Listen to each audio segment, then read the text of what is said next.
Hi everyone. So today we're going to take a look at the passé composé. I think that this is probably the most challenging concept there is in the French language. So if ever you've struggled with this, it makes sense. It's really hard. There's so much stuff going on, and there's stuff that we don't translate back to English when we see it in French. We have to add extra letters. It's just a gong show of stuff. So we're going to try our best today to make sense of this, and hopefully you can understand what's going on. So. This little document, I wish I could just hand to you right now, but this is, to me, the clearest example that I can see of the passé composé. So the passé composé is a verb tense that talks about something that you did in the past. So like I ate a sandwich, I bought a sandwich, I don't know, I saw the sandwich, anything that you did like yesterday or even 20 years ago, as long as it's like a completed action, it was like a pretty short action in terms of how long it took to complete, then you'd use the passé composé.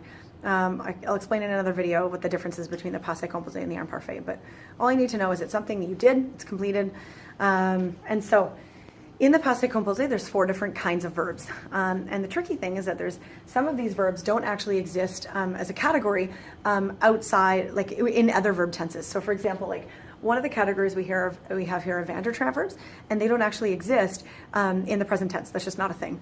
So we have regular verbs, we have irregular verbs, and we have reflexive verbs, and all of these exist in the present tense. So even off the get-go, we're dealing with a category of verbs that we're not even used to seeing that category before.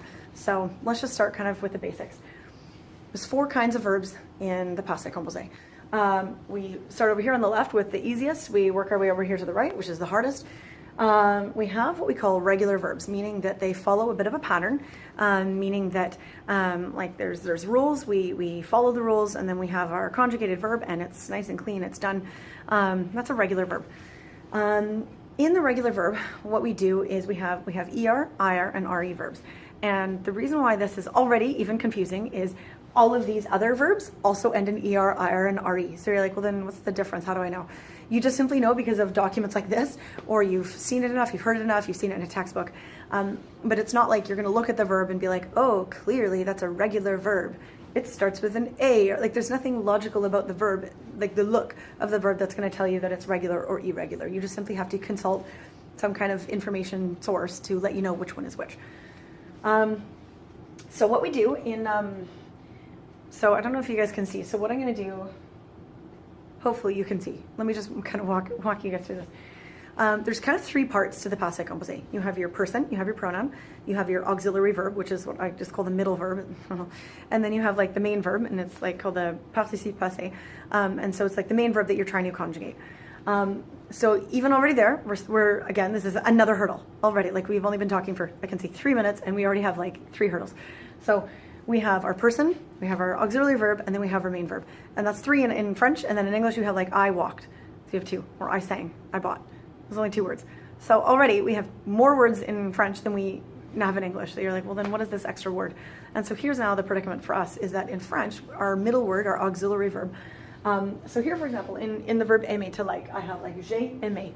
And so the je is like I, that works, that makes sense for us. The aimé over here is liked. So then you're like, well then what is this A in the middle of the word? What is this? J'ai.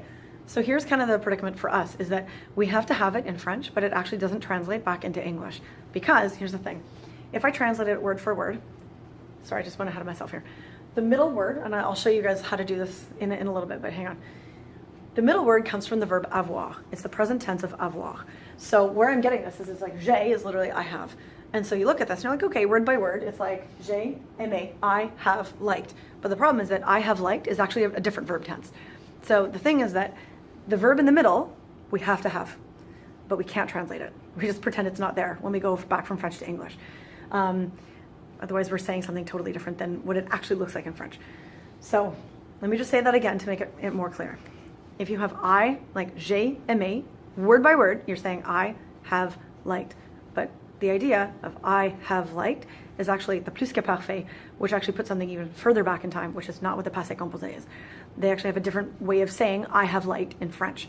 So even by having that middle verb in French, which we have to have, it already sets us up for failure because we want to translate it. We see a word and we're like, that word needs to mean something.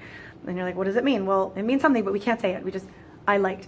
So when you see, for example, like j'ai aimé, you just have to pretend that the middle word is not there and just be like, I liked. Skip over the middle word. You need it, but just don't say it. Or for example, it's like nous avons aimé. You're just gonna be like literally we. You're gonna ignore the middle word and then be like liked. Because if you say we have liked, different verb tense, it means something totally different. So you can't say that. So we have, and again, ER, IR, and RE verbs. And again, it's super, first of all, it's super random why we even have verbs that end in ER, IR, and RE. Like who decided that? Who knows? It's just there. Another really weird thing is that to conjugate a verb in the past tense, we have to take off letters and then we add new letters on. Why we even do that? Who knows? I mean, grammatically, we could have come up with our own meaning for the word that we saw and we didn't even have to take stuff off. But in French, we do. We have to take things off. So don't ask yourself why. There is no why. We just do it. So with ER verbs, for some reason, I don't know if you can see this, ER verbs, we take off the ER and we add the E with the accent. And you might be like, well, why am I taking off an ER and then adding on an E? Like, why am I even taking off the R? And this little rhyme that I kind of like, it's a little corny, but whatever. It's like take off two, add something new. If you always just take off two, you're already setting yourself up for a little bit of success, okay? Because if you just think, okay, well, for ER verbs, I only take off the R, but RE verbs, I take off an RE. And well, then if you're taking off a different amount of things, then you're gonna be like, well, how do I know how much to take off? Just always take off two. So with ER verbs, we take off the ER, and then we add on an E with an accent. Who knows why? And actually, here's the irony, is that they sound the same. If it's like MA with an ER or MA with an E accent, that sounds the same. So already you're like, this is stupid. And yes, it is. This is like the hardest verb tense there is in French. With IR verbs, again, same thing. You take off the IR and you add an I. And again, you could be like, why am I taking off the R? Just to do it. Just take off the IR and then put it back in an I. Okay? And RE verbs, same thing. We take off the RE, and for some reason, they say put in a U. And you're like, but why a U? Like, what is the point of this U? This is like a random stupid U. Yes, it is. It's not like they were like, oh, this sounds really good, a U. No. It would have been fine. We could have just taken off an RE and put on any accent. Who knows? Just kept it all the same. But no, they were like a U. So again, I think students really struggle with this part. They're like, but why? Why? Like, you just have to accept there's no why. There's no logic. There might have been logic like 1,000 years ago. We no longer have an understanding of what that logic is, why it is. So just don't even go to why. Just do it. Just it is the way it is.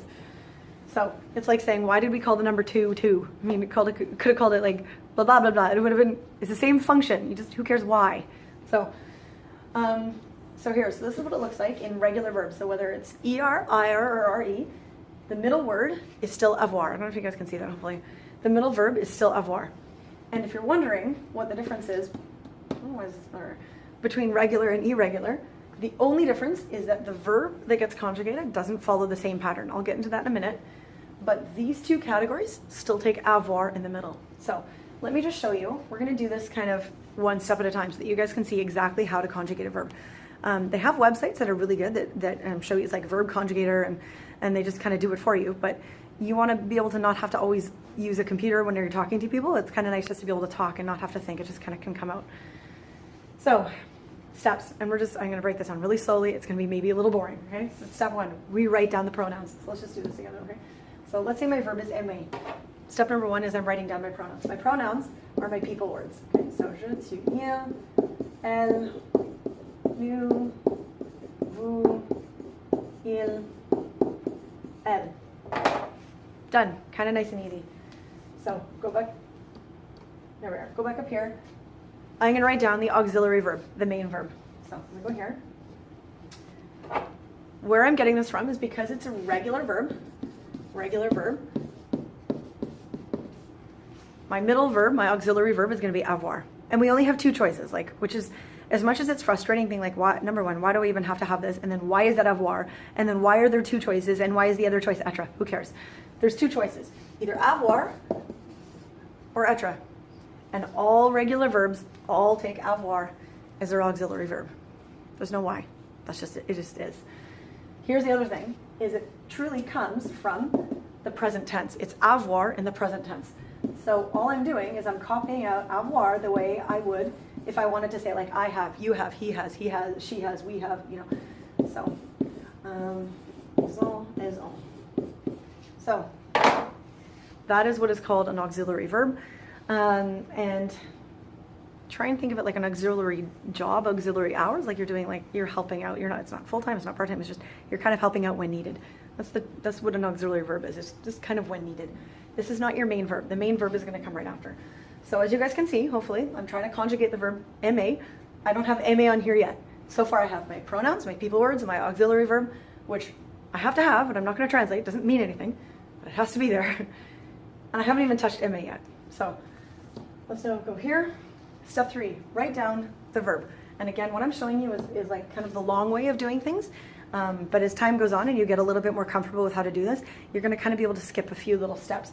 But I just want it to go nice and slowly so that you're not like, whoa, how did she get there? How did that happen? So you are truly just writing down the entire verb, and we're going to do some erasing in a little bit.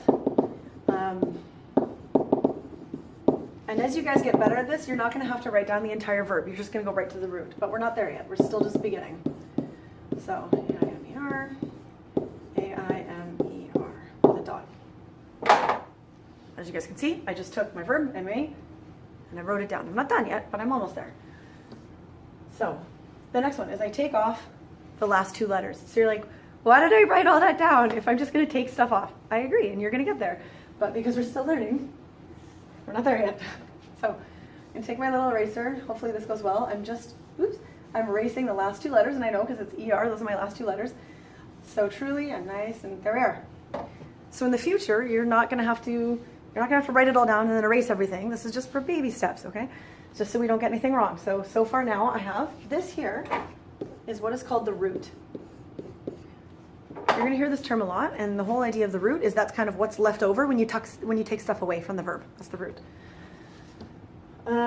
Next, add on the new ending. And then we're done. Like, as you can see, 5 steps. This is how we conjugate a verb with regular and irregular verbs. Actually, not even. Let me retract that. That only really works with regular verbs. With irregular verbs, sometimes you take off more than 2 letters. That's the predicament we have, but I'll explain that when we get there. So now I add on my new ending. It just so happens, again, no logic why, that the ending happens to be an E with an accent with ER verbs. Okay, so this is me conjugating a verb. Done. So as you guys can see, let me just write it here so it's super, super clear. This is your ending. So we have our pronouns, our auxiliary verbs, our participe passé, the past participle, and then our ending. So our root and our ending. This is our ER verbs. So let me just see if I can make a new one. Yes. Okay. So let's say choisir. It's kind of nice to go nice and slowly so we can actually see step at a time how we do this. IR verbs are the exact same thing. We still have our person word. So let me just go J. What do I have in the other one? Right, green. Okay. So I still have my pronoun. I'm still going to have my auxiliary verb. I'm then going to, what's my green? My root. So I'm going to have let's say CHOISIR. As you guys can see, even with an IR verb, I'm going to write down my whole verb. I'm going to take off my last 2 letters. And for some reason, I add an I. Who knows why an I? It's just the way it is. Don't worry about that. Don't be like, I need to know why. No, you don't. So, oh, sorry, I should have drawn my I in blue, just so you guys can see. Choisi. So, exact same thing as an ER verb, but now it's an IR verb. So we still have our auxiliary verb that doesn't change. It's still avoir. We still take off 2 letters. We still add on a letter. Not so bad. Let me show you RE verbs. Let's say the verb is vendre. Okay, I still have my pronoun. I still have my auxiliary verb, my j'ai. Use my root as red. So remember, I take off my RE. That's my ending. So VEND. That's my root. As you guys can see, I'm not writing vendre the whole thing and now erasing because I'm getting better. And then for some reason, RE verbs, the ending is U. Who knows why it's a U? But it's a U. You just have to memorize that.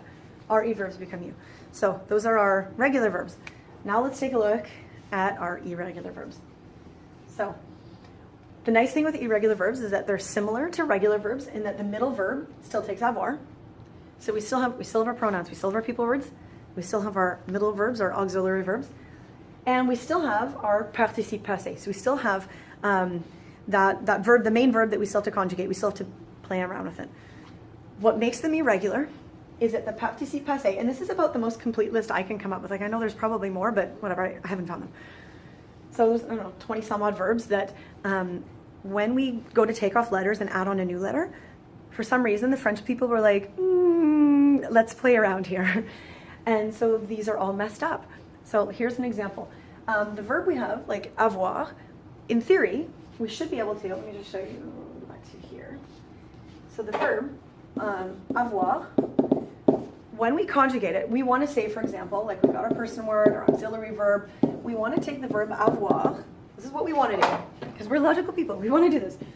And we're like, it's an IR verb, I'm going to take off my last two letters, I'm going to put on an I, done. We want to do that. But for some reason, the French people were like, no, no, no, not so fast. They're like, it's going to be EU. And you're like, that's totally ridiculous. That's how it is. So that is the problem with these irregular verbs, is that we can't just take off two letters and add on something new. Like we still take stuff off, it's just not always two letters. And then we still put new things on. Sometimes you see like a massive chunk of the verb is just gone.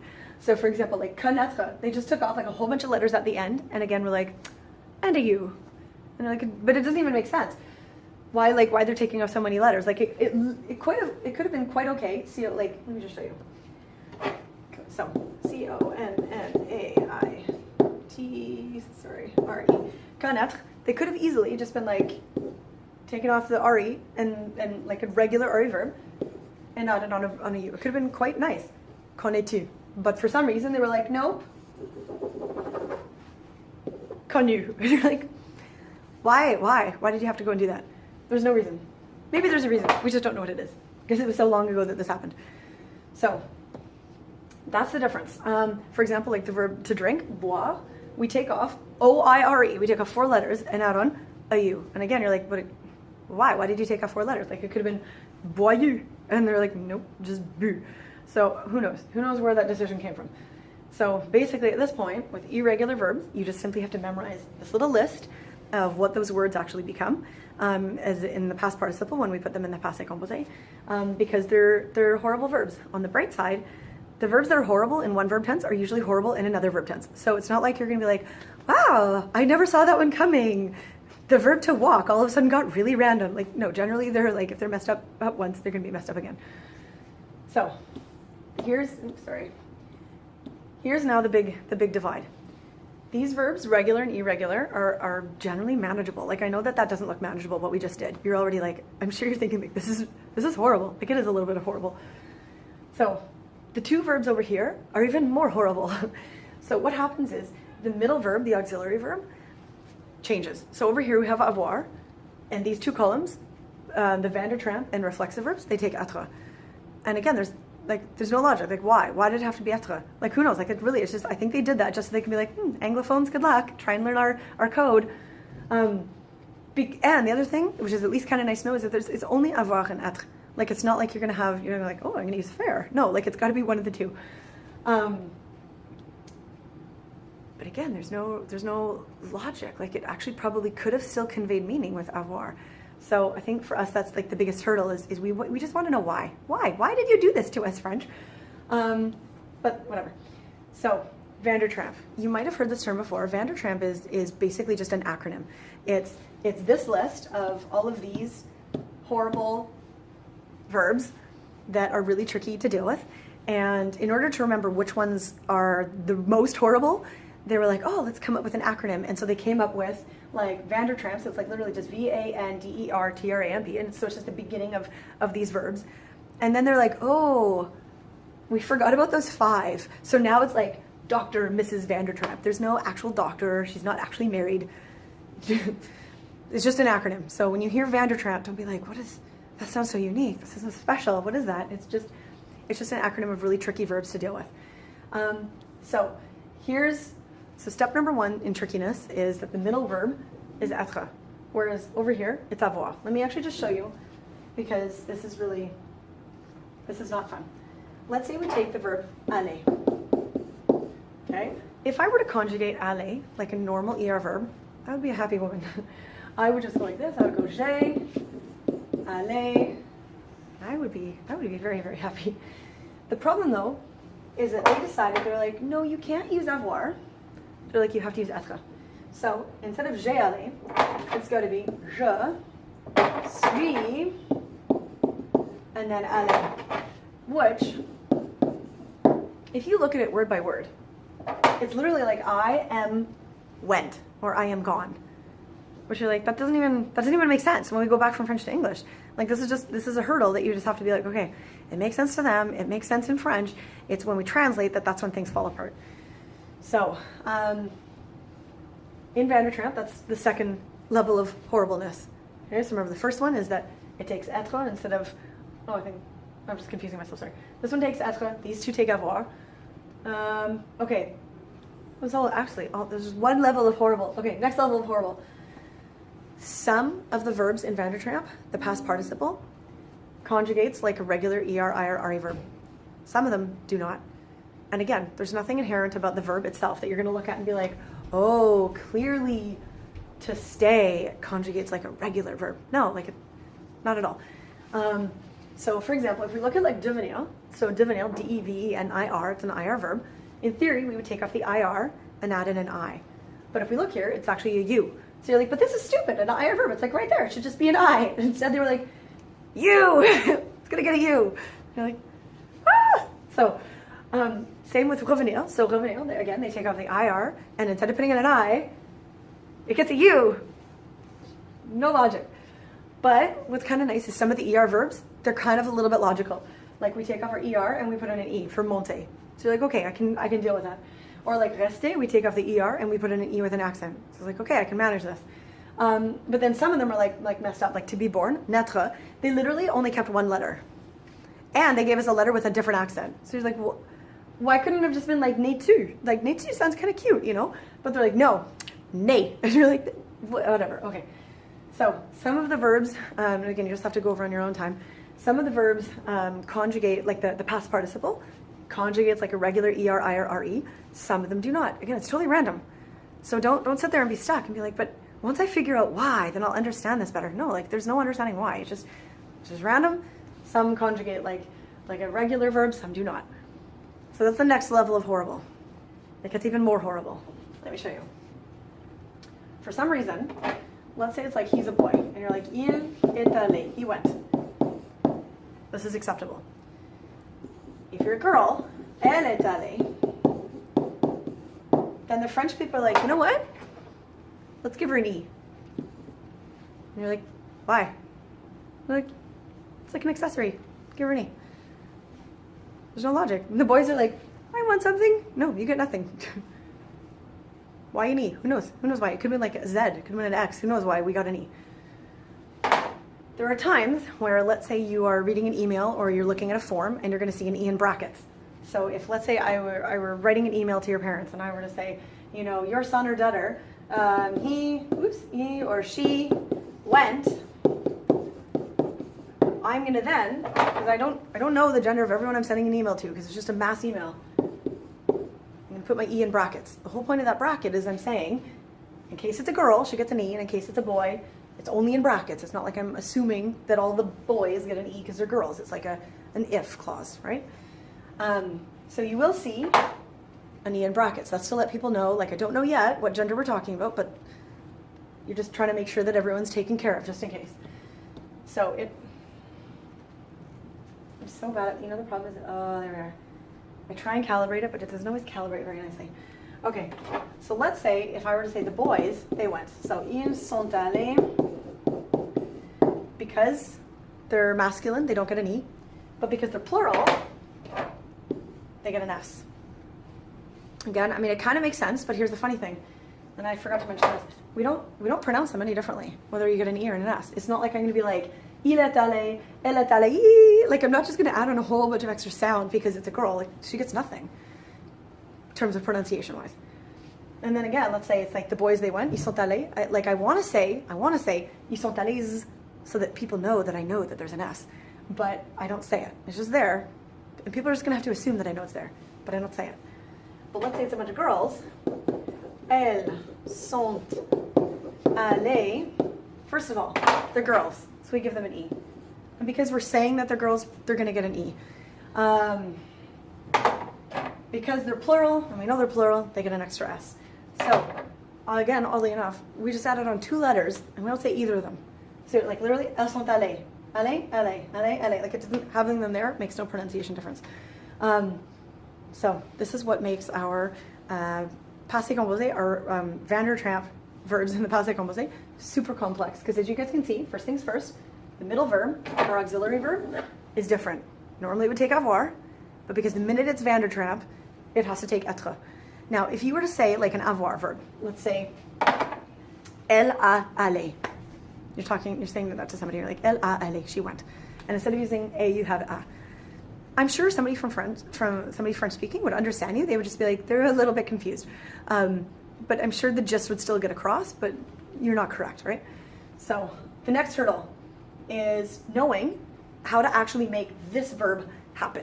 Because sometimes it follows a regular pattern, sometimes it doesn't, right? Like, so sometimes an ER verb, actually no, most of the Van der Trapp ER verbs just become E with an accent. But like the IR verbs, sometimes it's like a U. Like you take out the IR and it gets a U, even though it should be probably getting an I. And then the last hurdle that we have is that if it's a girl, you get an E. If it's a boy, or if it's plural, you get an extra S. So Van der Trapp verbs are significantly harder compared to the irregular verbs. We have one last category to take a look at, and this is our reflexive verbs. And reflexive verbs are basically like Van der Trapp verbs, but they have their little reflexive pronoun thing in there. So I don't know if you guys can see. Let me stand over here. So we have like je me suis brossé, like, or let me use like mouche. Let's say I'm blowing my nose. Je me suis mouché. Actually, let me just write this here on a thing. So let's go. Se mouché. First of all, we know it's reflexive because it has this. That's how we know. It's like ding ding. So reflexive. So if you want to say, let's say I blew my nose. So I'm going to start with my pronoun, je. I've got my, wait, can I get a different color? You can see it like totally, there. Je me, to make it reflexive. Bring my green back again. Je me suis, and then, mouché. And let's say I'm talking as a girl, I would then add on my extra E. So, as you guys can see, there's a lot going on here. We have, first of all, because it's on one of the right-hand two columns, you know, it's like either Van der Trapp or reflexive when it's one of these. It has to take être instead of avoir. So over here I've got the suis. Mouché, I've conjugated my verb like an ER verb, which is actually kind of nice. A lot of the reflexive ER verbs actually conjugate like we take off the ER and we put on the accent. That's like one of the few saving graces of the reflexive verbs. So I took off my ER. You can see here's my ER. I took it off. I put an E with an accent. And then because I'm a girl, I'm saying I blew my nose. I get an E. And then the me is what makes it reflexive. And there's like another lesson on how to make reflexive verbs. Like the me becomes, the so becomes me if it's je, whatever. Let me actually just tell this to you now just in case I forget. So if I'm conjugating this, it's tu and goes tu goes with tu. And then il gets se, elle gets nu for some reason repeats. It's just nu. Vous repeats. Vous. And then it's like il se and elle se. And then you would just have like, for example, like je me suis mouché, tu t'es mouché, il s'est mouché, elle s'est mouché, nous nous mouchions. Oh, sorry, imperfect. Nous nous sommes mouchés, vous vous êtes mouchés, ils se sont mouchés, elles se sont mouchées. So let's go back to our sheet here. As a little review here. 4 different kinds of verbs in the passé composé. The passé composé is a verb tense. It's a time.